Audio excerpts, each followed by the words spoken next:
আমার দিল সাক্ষ্য দেয় উলামায়ে উম্মতের শানে বেয়াদবি করার কারণেই ফল হয়েছে।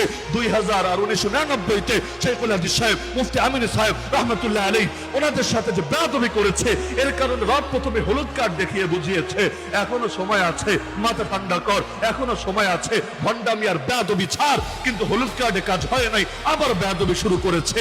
21 সালে এসে 1400 জনের বেশি একসঙ্গে নিয়ে জেলে ভরেছে। ভেবেছে ওদের সাথে কে আছে, কে ওদেরকে রক্ষা করবে।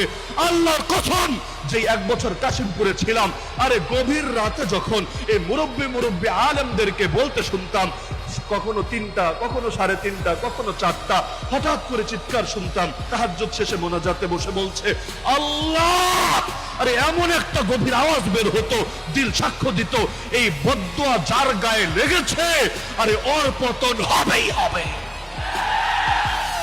আরে তোমরা ভেবেছোটা কি এই দিন আর কোরআন হেফাজতের দায়িত্ব আমরা নেই নাই? হেফাজতের দায়িত্ব নিয়েছেন স্বয়ং আল্লাহ। ইন্না নাহনু নাযালনা যিকরা ওয়া ইন্না লাহু লাহাফিজুন। আর আল্লাহ হেফাজত করবেন কিভাবে? মাধ্যম তো বহুত আছে, কিন্তু আল্লাহ সর্বপ্রধান মাধ্যম বানিয়েছেন বান্দার সিনাকে। তার মানে আল্লাহ কোরআন হেফাজত করবেন কোরআন ওয়ালাদেরকে হেফাজত করার মাধ্যমে। সুতরাং যারাই আসবে কোরআন ওয়ালাদেরকে নিশ্চিহ্ন করার জন্য, আরে তাদের নাম ফেরাউন হোক, হামান হোক, নমরুদ হোক, কারুন হোক, আবু জাহাল হোক, আবু লাহাব হোক, আর এই সমস্ত ফ্যাসিস্ট ডাইনি বুড়ি হোক, নাম যাই হোক না কেন, ওদের নাম নিশানায় যাবে হারিয়ে।